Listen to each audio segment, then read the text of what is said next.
Okay.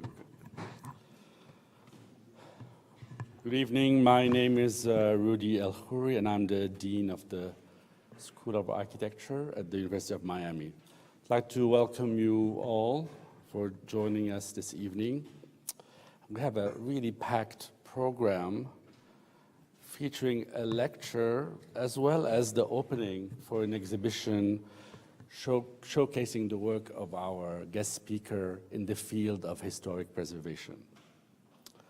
So please remember to join us later across the breezeway for the reception of the exhibition. So the work is particularly exciting and relevant for us, given that the school is actually in the process of mounting a new program, a graduate program in historic preservation. So the double feature really is a wonderful way to, it's a great starting point in ramping up to the official launch of this program in 2020. But also we are particularly excited about the program tonight, also due to the honor of having University of Miami's president in attendance and introducing the speaker tonight. So ladies and gentlemen, please join me in welcoming President Julio Frank.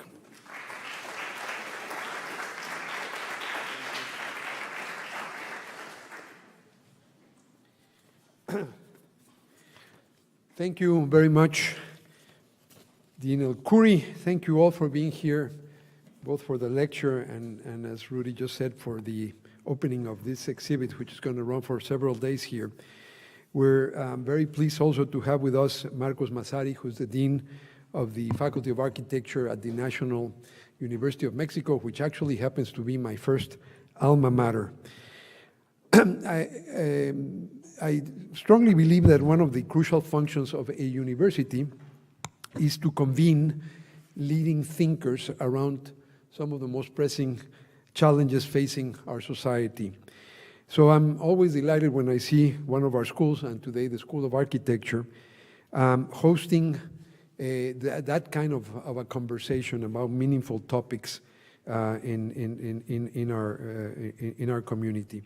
And today I'm grateful to the School of Architecture for hosting this currents lecture and the exhibit of cutting-edge work in historic preservation. I have had the privilege of listening to and enjoying the work of our speaker this evening, Gabriel Mérigo, for many, many years. Gabriel has developed a local, state, regional, and truly international reputation for excellence in master planning, building evaluations, adaptive reuse, compatible additions, restoration, and preservation planning. Indeed, he's one of the most renowned thinkers and practitioners of historic preservation today. But I also want to give you a more personal perspective. During my time as the Federal Secretary of Health in Mexico, I had the opportunity to witness Gabriel's work firsthand. To celebrate the 60th anniversary of the Ministry of Health in 2003, we undertook the restoration of the first building designed for a government function following the Mexican Revolution of 1910. This also happens to be the first Art Deco building in Mexico City. The National Council for Culture and the Arts of Mexico proposed Gabriel to lead the project of restoration, and that gave me the opportunity to work very closely with him. He did such an amazing job that a decade later, for the 70th anniversary, he was tapped again to complete a second round of restoration. And today, the Ministry of Health in Mexico City really continues to be one of the architectural jewels of that city, which has many architectural jewels. And I think you're going to enjoy part of this work and other absolutely astonishing examples of Gabriel's work. I could go on for some time detailing his long list of professional accomplishments and his extensive work on the most emblematic buildings in Mexico. However, I believe you all came here to hear him, not me. So I'm going to stop over and turn it over to Gabriel. So please join me in welcoming a true visionary on historic preservation, Gabriel Mérigo Basurto, to deliver tonight's current lecture, Architectural Preservation in Mexico. Thank you.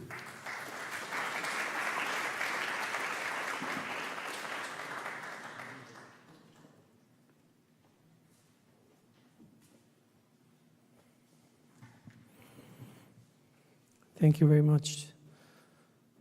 I appreciate your invitation to lecture here at the University of Miami. It's really an honor to be here with you.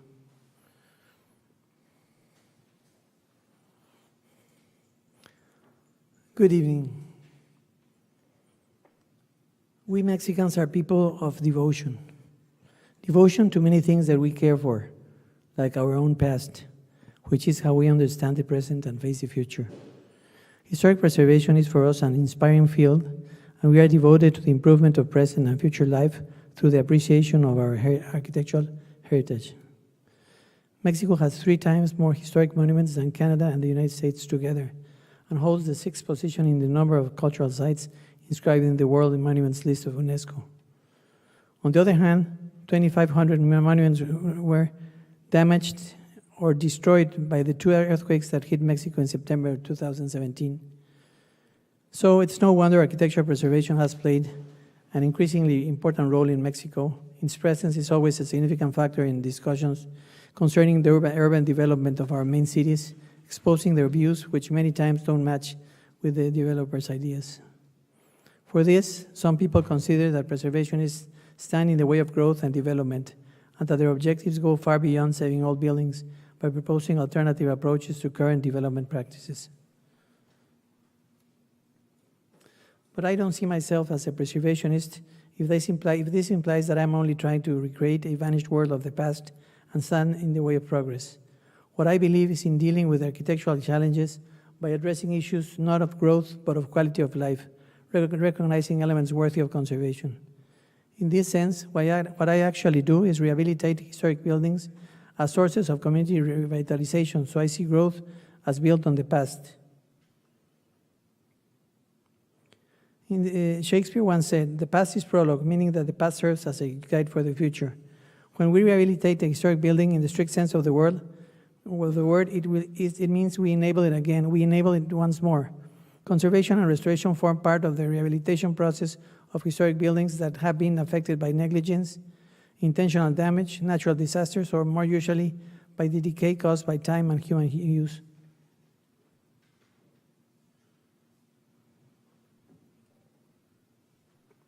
The term conservation denotes the maintenance of buildings and their protection from future damage and decay.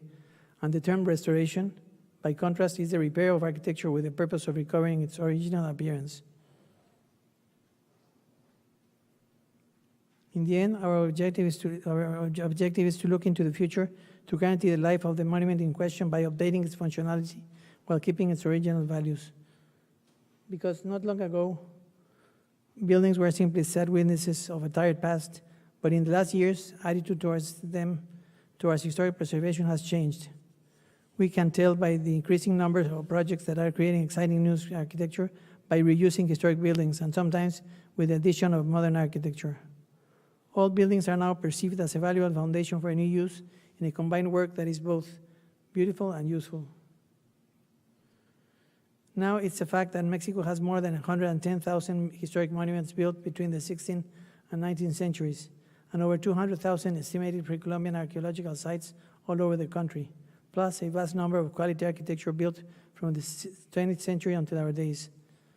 But as I said, we have 3 times more historic monuments and sites than our North American neighbors. This is of special significance to Mexico, since these numerous cultural expressions are a rich testimony of our past and represent social and unity, and obviously represent national identity. This is why historic buildings are a valuable heritage that we need to preserve for the generations to come. Material expressions from the pre-Columbian times up to colonial years, and from the independence period to our days. Our historical legacy makes us stand out among other countries due to the cultural splendor of Mexican architecture, which makes us proud and motivates our interest in its conservation. Monuments are complex cultural objects whose value lies in their very existence. Our work is to preserve them, which can be done in many ways. We can restore them, trying to keep alive their souls and the reason they gave them birth, or we can gently bring them into the present with minimal interventions. For this professional practice, I had the opportunity to put together a team of architects and graduate students from the National Autonomous University of Mexico with expertise in preservation of historic buildings who have been working with me for more than 20 years.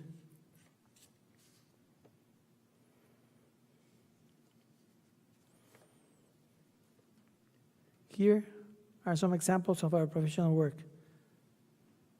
The magnificent temple of St. Augustine was part of one of the largest and most important convents that existed in New Spain. It was founded by the order of the Augustinians in the 16th century, but was destroyed by fire and built again in 1692.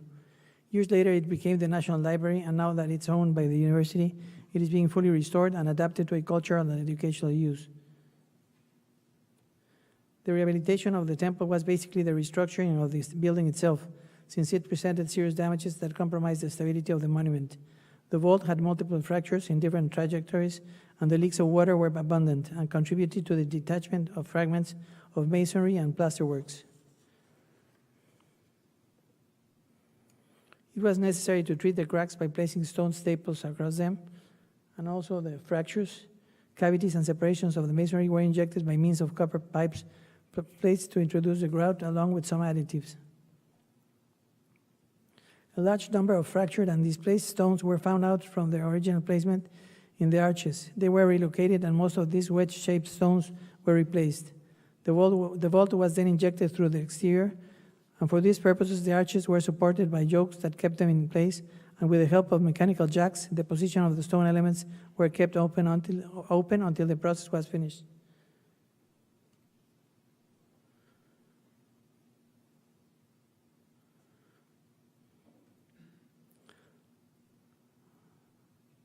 The magnificent dome, with a 50-foot diameter, had significant cracks and was tilted towards the southeast.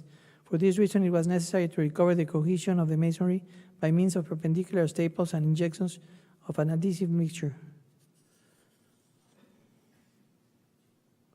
We have been trying to use non-invasive systems, so a strip of carbon fiber was used around the base of the dome to give it a thrust towards the drum.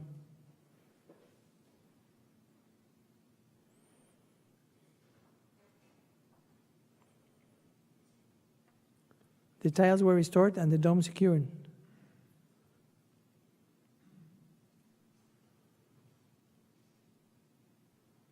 This was one of the most complex restorations I've done, but only by solving the serious structural problems of the temple we could guarantee the safety of the hundreds of people that will surely visit the historic monument when it opens its doors to the public.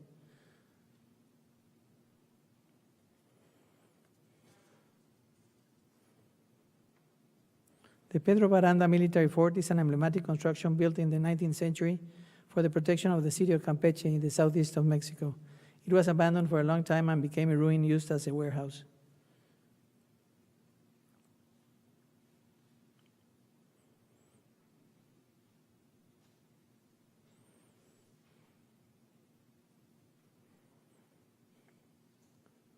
We decided to preserve the old load-bearing walls since they were in good conditions, although it was necessary to remove the wooden beams between the floors due to the bad state in which they were. It was decided to replace them with a prefabricated system. However, in order not to change their appearance, wooden beams were placed again. The restoration project returned to the building its original features that had lost through time, and through the restitution of important elements such as doors, windows, blacksmithing on original details and colors, we took it back to its own time. The main facade with a large urban presence and the inner facades, which presented severe damage caused by humidity and parasitic vegetation, were restored to their initial conditions. The original splendor was returned to the old fort, and nowadays the building is being used as a town hall. Its restoration has been a fundamental part of the very broad rescue project of the Historic Center of Campeche.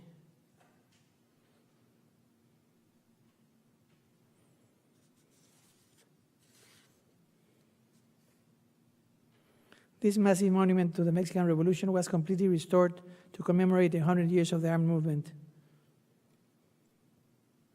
It was built by architect Carlos Obregón Santacilia in 1938, making use of the structure of what was going to be the legislative palace during the dictatorship of Porfirio Diaz, but was abandoned at the outcome of the social revolution in 1910. Here you can see the whole structure of the palace with a tall vestibule in the center, the only part that was used for the monument. The new project is this iron structure with stone facades and a huge dome covered with copper over a tall drum supported by 4 massive hollow pillars which are the resting place of Mexican revolutionary heroes. At the top of the 4 pillars, there are the most characteristic elements of the project: the sculptural ensembles that represent the independence, the reform laws, the agrarian laws, and the labor laws. All of them were found in a terrible condition. The stone was damaged and the elements were literally falling apart.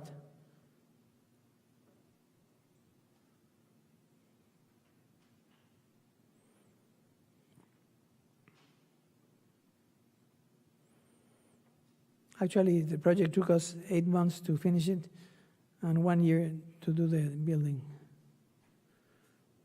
By the time we were commissioned, the building was very deteriorated, especially all the quarry stone facades, so we treated each and every element according to the condition each one had.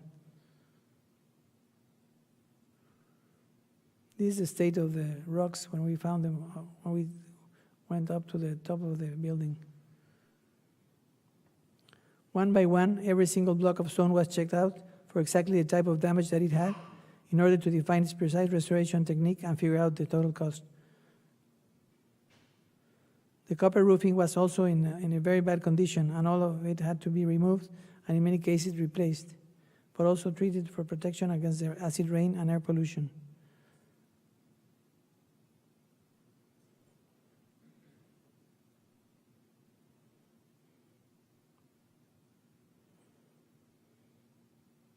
The monument, which rises to a height of 200 feet, is illuminated artistically during the night by lamps and a projector, and now it's one of the most visited places in the city.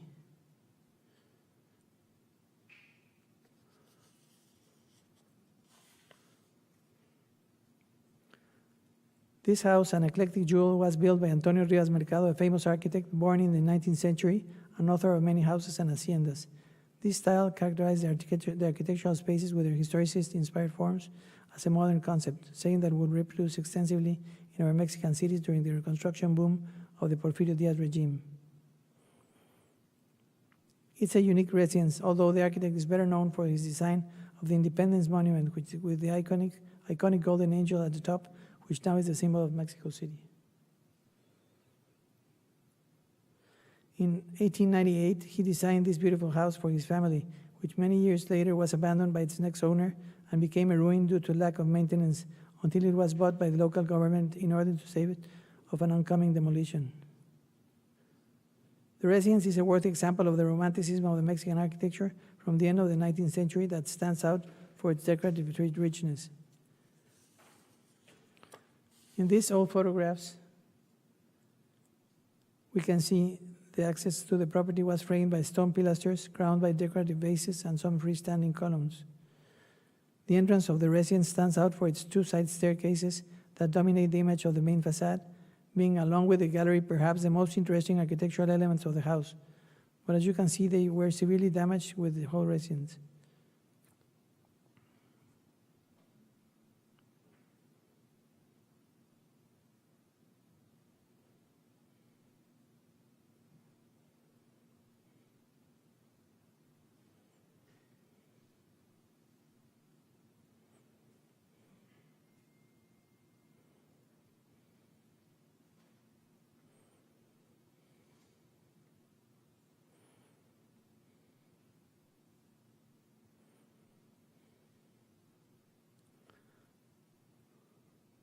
The colorful ceramic tiles that the architect bought in England for the elegant roof floors are the most characteristic features of the residence. Unfortunately, many tiles were stolen or lost when the house was abandoned for many years.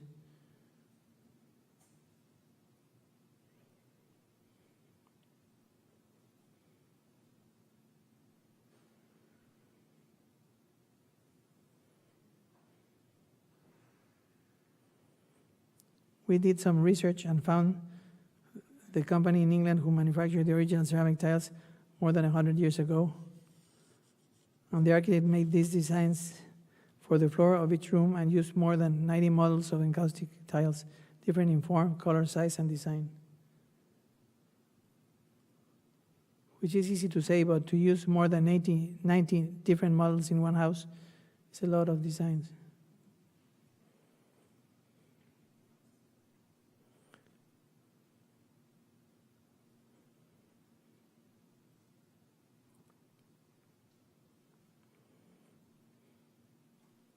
This type of tile, the one that's called encaustic tile, is unique because it's handmade. It's made one by one. It's of superior quality and takes a long time to wear out. It's not fabricated anymore, only in this company that still is manufacturing different models for buildings like the 19th century buildings that you have here in the United States, like the Capitol building. We had to restore and recover the original patterns of every room. It took us several months to classify the more than 30,000 tiles and make a catalog in order to send it to the factory in England. Here you can see the difference in the before and after images of the house restoration. This is the gallery.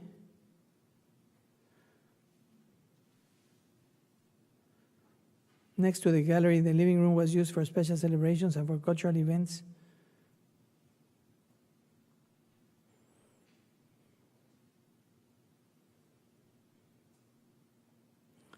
The second floor can be reached through the oak main staircase. There is a corridor in each level which is illuminated by skylight in the ceiling and a glass block on the floor.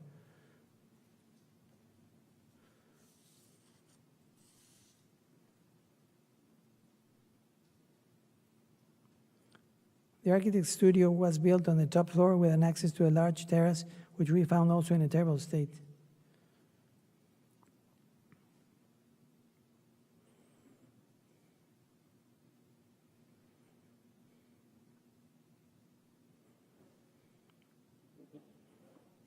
We had to restore the whole architectural concept with excellent results, like you'll see now. With modern techniques, we restored the whole terrace.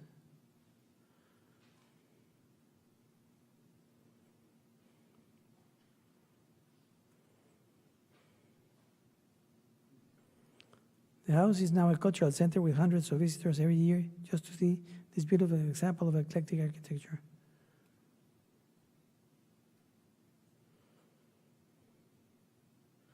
Now we're going to the Chapultepec Park Visitor Center and Site Museum that was in the past the old access to the forest or the house of the forest ranger. It was built in what was the historical entrance to the hill. Since the pre-Hispanic age, the access was designed as a measure of control and protection of the water springs and to delimitate the site where it is possible that there was an entrance in those times. There probably a door existed there. Built years later, the monument had different uses through the time, being its most important use the entrance to the military college. The original project consisted of a two-room building with a vestibule in the middle, where the main stone arch with the entrance door was the most important part, because it was the entrance to the school, and the military had to go through it and register themselves before entering. We found the place terribly damaged, mainly because it was added a concrete slab to increase the office surface, causing structural problems to the construction.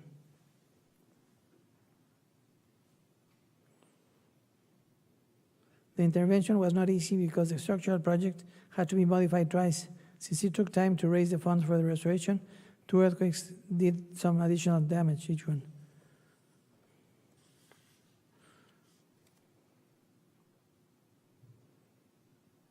Water penetration in many parts produced corrosion of the building materials and marked the red brick facades. With time, many new doors were opened and some original openings were closed, affecting the original look of the monument. The main rehabilitation works we did were, in first place, to remove the constructions that were added to the monument and restore what was missing. The red bricks of the facades were carefully restored to recover their bright color and texture. All of this work was done in order to rehabilitate the original monument and recover the elegant presence that the visitors of the new center deserve.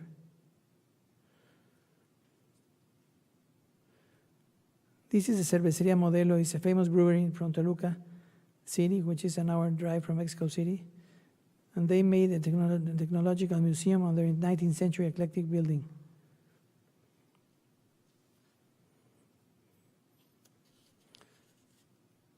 Research is very important to learn more about the monument and have enough elements to restore it to its original state. All photographs are always an important source of information.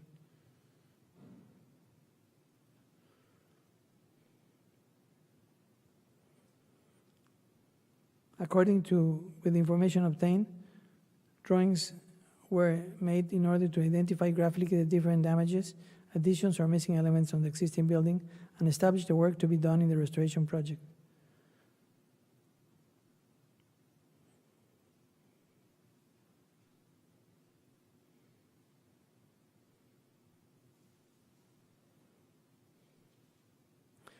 The original conditions were established in order to introduce the new use in the existing spaces instead of doing radical modifications to the monument for that purpose.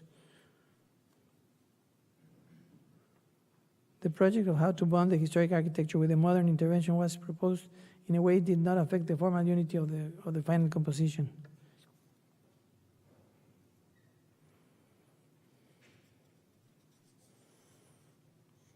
At the end, politics and media pressure can be important factors for establishing criteria and the right arguments to justify a project when the challenge is the integration of modern architecture with a historic monument.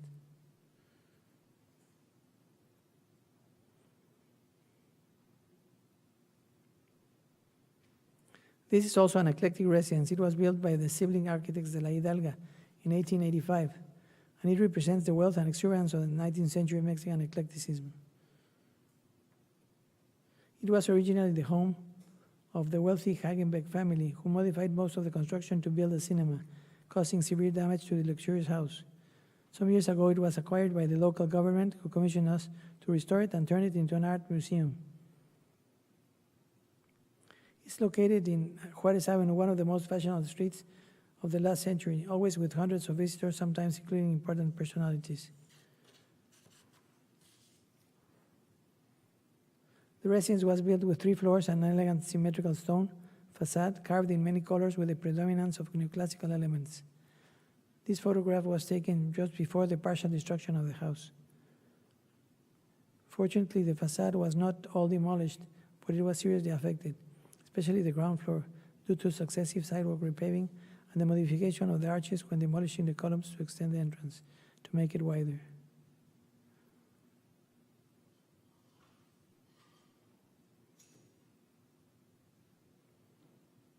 In those days, they considered this style as an old style that was supposed to be demolished, and they were supposed to do something more modern instead. So many of these eclectic buildings were torn down.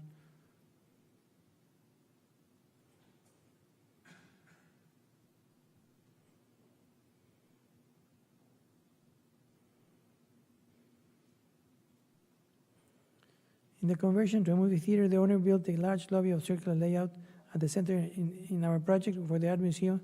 This was restored for its new use, and the original rooms were adapted for exhibition. It's part of the new project for the museum.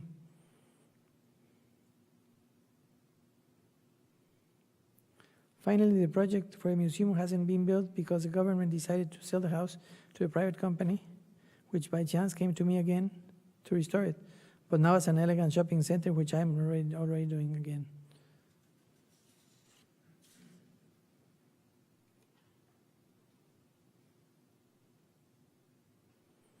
Now, this is the project that Dr. Frank talked to you about.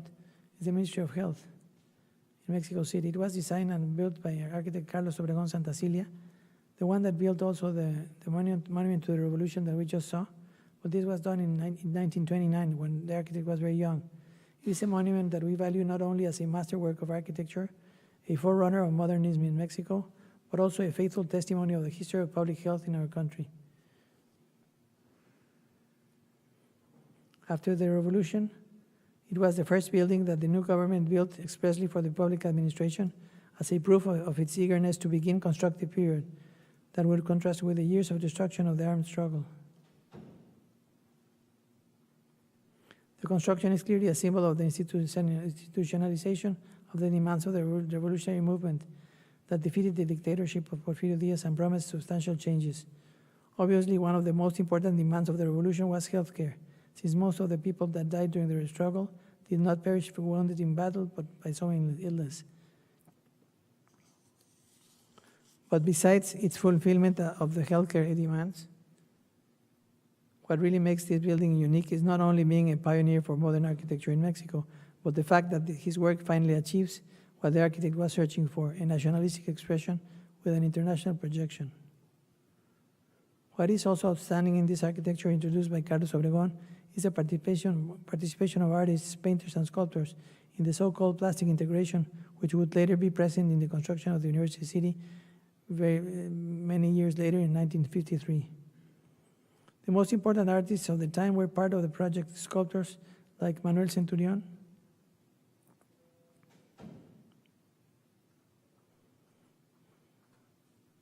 these were supposed to be healthy boys. In the Ministry of Health, they were chubby, so that meant they were healthy.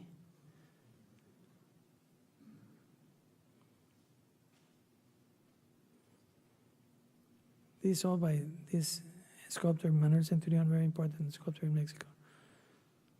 And this was by William Spratling, an American architect that lived in Mexico and for many years and did fantastic jobs like this one.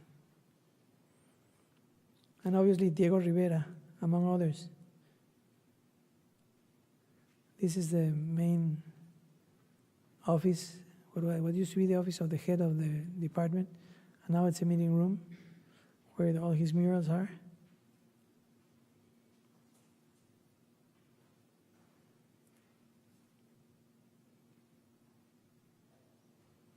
And then his only 4 works he ever did in stained glass, the Aristotelic elements, wind, water, earth, and fire. They're also in the building.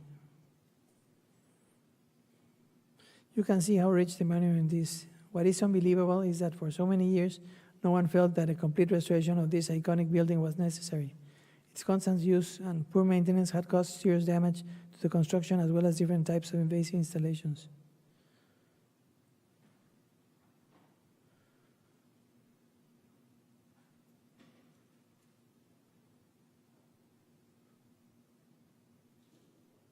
Notable damages were also found in exterior and interior facades that were caused by acid rain and graffiti, affecting considerably the quarry stone and the decorative artistic elements.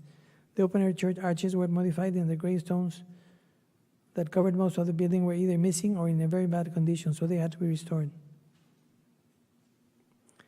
A deep cleaning of all the facades was carried out in order to eliminate vandalism and blackish fungi. The difference was amazing. This is how we found it, and that's how we turned it in.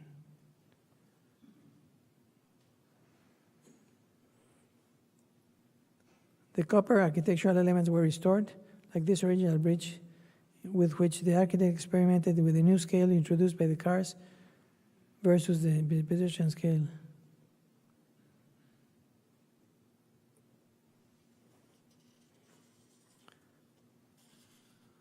So that's the way they painted it.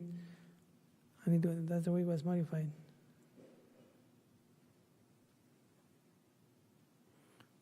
That's the way we return it, and as it should be, as it was designed originally.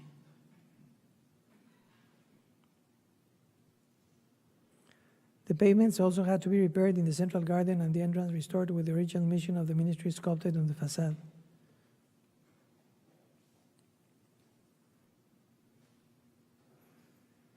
So these simple actions, the removal of parts that didn't belong to the original construction and the restoration of the whole monument, plus the artistic elements, sculptures, paintings, and stained glass, were a most important contribution as to rehabilitate this valuable cultural heritage that represents so much to so many Mexican people.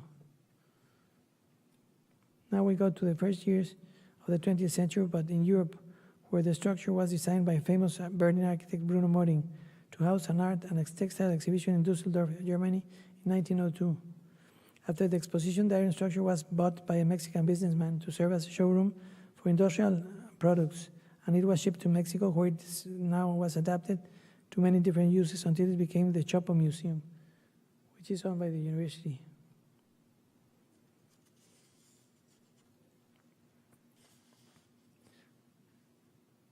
This original building is composed of 3 main parts: the iron structure, the yellow brick walls, and the crystal panels. All of them were damaged by their exposure to the environment and the lack of adequate maintenance. The metal structure suffered from corrosion, and we found 8 to 12 layers of diverse overlapping coatings. For its restoration, it was decided to perform a mechanical local cleaning, then a process of liberating the structure from its severe oxidation by using a special remover on the different metallic elements. In order to eliminate the active corrosion and the formation of stains on the surface of the structure, a chemical cleaning process was carried out. Regarding the brick facades, their deterioration conditions were unacceptable.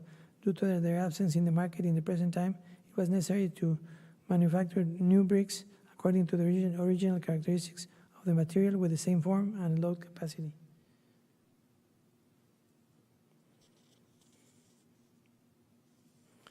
In this way, the most representative elements were attended and the Chopo Museum was returned to the conditions of dignity and presence that it had in its origins. And it's still working as a museum of the University of Mexico.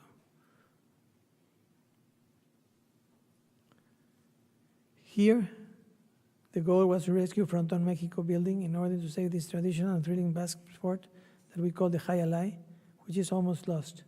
The rehabilitation of this Art Deco building was part of a broader strategy focused on urban regeneration and sustainable criteria.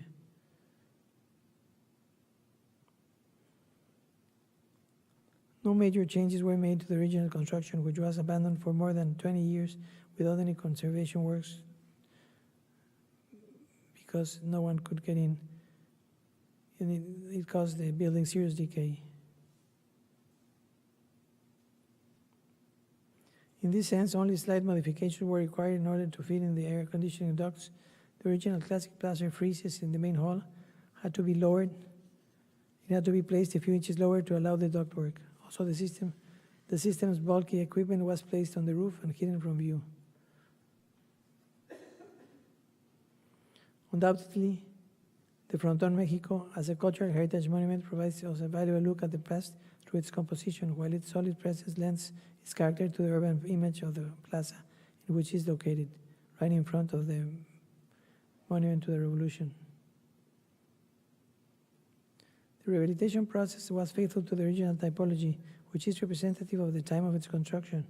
The additions and external aggregates to the monument were detected, which were eliminated.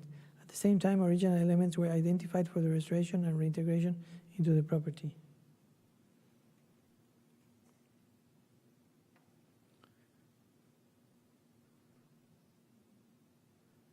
One of the buildings which were most badly damaged by the earthquakes of September 2017, and that is of great value for the community, is a monument to the Mother, or the Mother's Monument. The architectural composition has a curved supporting wall and three sculptures, of which the central one is the tallest and consists of a standing woman with a baby in her arms and two smaller figures at both sides. The main figure of the set was structured with a linear column and was built with 10 superimposed bulky quarry rings, consisting of 4 pieces of approximately 1,200 pounds each. The most serious damage to the monument was caused by the failure of the reinforced concrete column of the main sculpture of the Mother.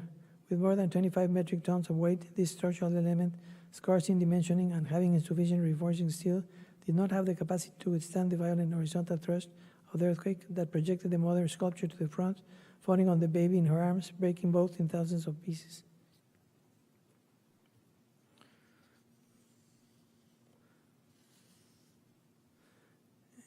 Intensive work was carried out, first attending the emergency and in the next stage elaborating the executive restoration project. For this reason, for the restructure, the necessary calculations were made, with the rigor imposed by the current regulations, increasing the section of the central column of reinforced concrete, repositioning it adequately, and using as reinforcement a steel beam. The quarry rings of the main sculpture also suffered damage, ranging from fissures, loss of material, to missing pieces. It was necessary to inject the cracks, make necessary insertions, and replace the cornerstone elements, but always with the care of retaining most of the original components of the sculpture and to respect the authors of the work as much as possible without modifying the original composition.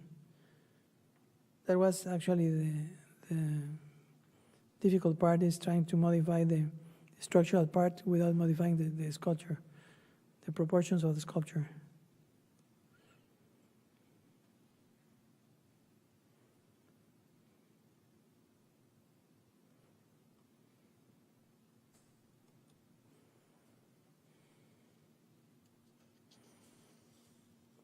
Finally,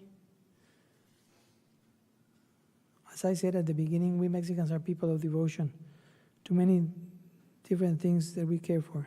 Devotion to our saints, devotion to our Virgin, to our friends, to our families, living or dead, and devotion to our heritage. We have a strong bond with the past, and that's how we understand the present and face the future.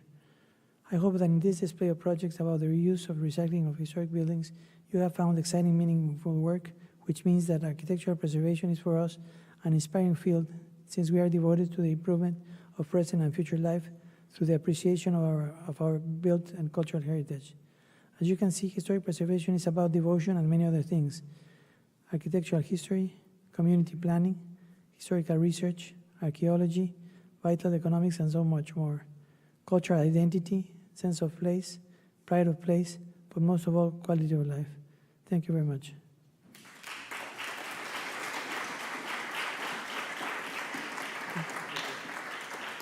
Do you mind taking some questions? Sure. Any questions?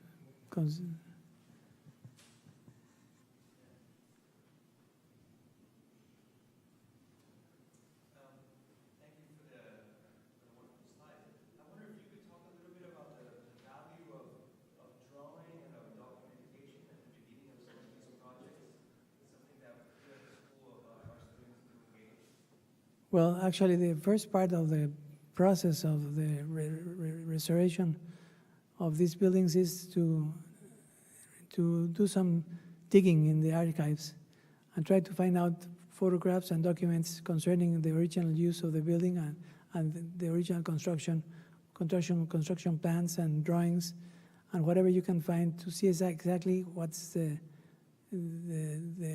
final object of your restoration. And then you have to identify all the damages that it has, comparing those documents and those photographs with the different faults that have occurred and the different changes that through time have become of the building.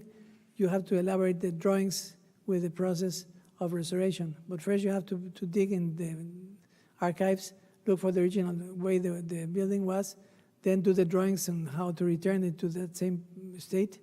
And with those drawings, you pass along with the restoration, the architectural restoration project. I don't know if that's a question or... Yes, thank you. I was thinking of perhaps more about the field documentation that might complement the research.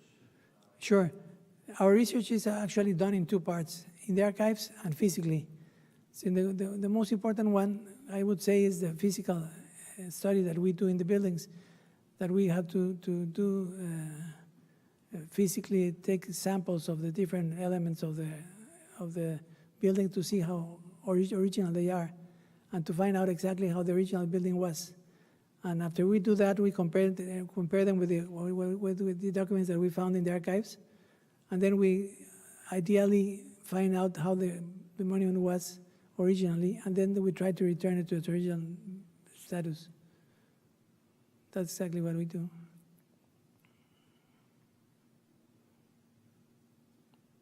Any question?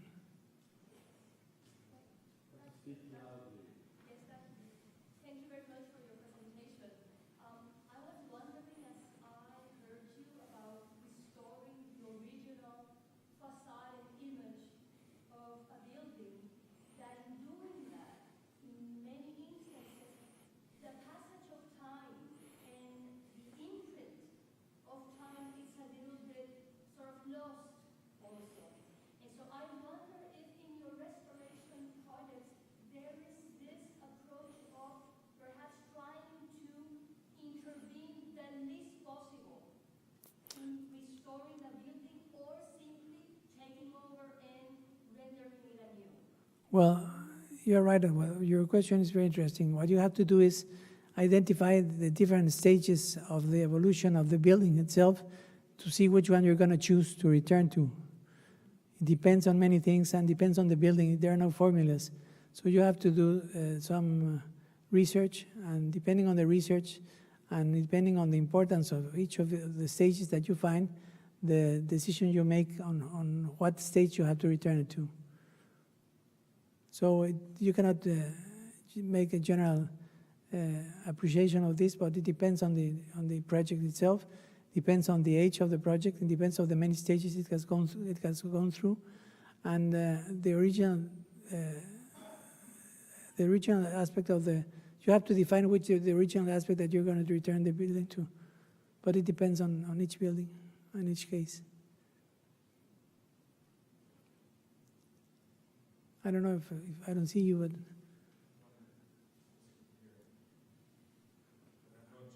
Buenas noches. So we here at the school have always been very engaged in preservation. It's been part of the evolution of the program here, but we don't have a full-fledged degree, which we are remedying now. Dean and the faculty are launching a full-fledged degree. I wonder if you could describe briefly the nature of the program in Universidad de México. Sure. Well, it's a graduate program. It's a master's degree. It's a 2 years program, and I would say the main structure of the program is history, and then you have a hands-on part of the program that you have to work or deal with real problems, and you have also an important part that deals with norms, with regulations, with charts. International charts, which are actually what you have to observe while you're doing the restoration, mainly the charts, the Venice chart and the most important ones. And then you have these discussions because, as I was saying, you don't have a formula for each building. You have to figure it out with some information, with some debate, and finally I reach to the decision to depending on the project of what you're going to do with it.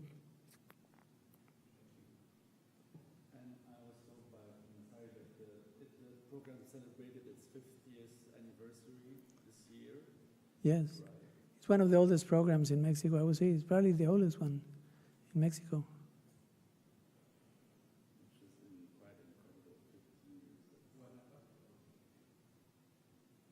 Guanajuato was later. Well, the next one, next to that one.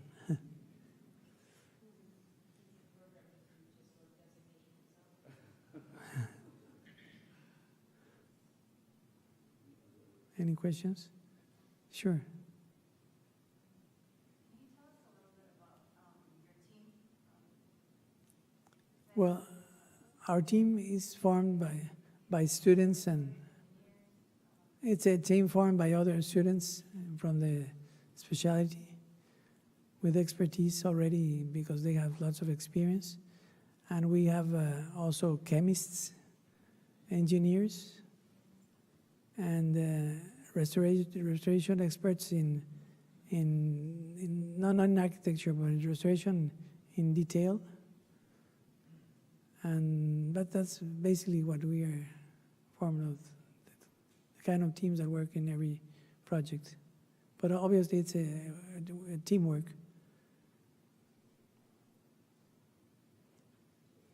Do you have exchange programs or with the institutions within Mexico or outside Mexico, where you have students coming and working on these projects and vice versa? Your students come coordinate? Oh, sure, we have very interesting programs. I'm sure Marcos can tell you about those. The one in Pescara in Italy is very important. Speaking of exchange programs, maybe this is a good segue into our... Yes. Before we invite you to the reception, we would like to hold your attention just for a few more moments for a ceremonial signing of an intent to collaborate with the non-school. So please.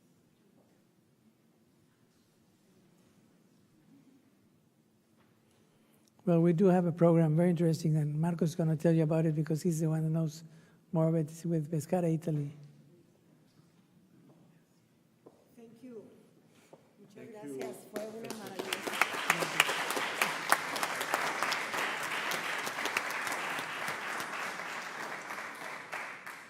Like Dean El-Khoury just said, This is a great occasion after this great presentation and the interest that we have seen from you all to sign an agreement for collaboration between our School of Architecture and UNAM's School of Architecture, which is really, probably that's where my question was, how can we engage as we are going to have a program on restoration too here at UM. And I think with such a great school and great university, which you might know, it's the top university in Mexico, UNAM. So we are in very good company, of course.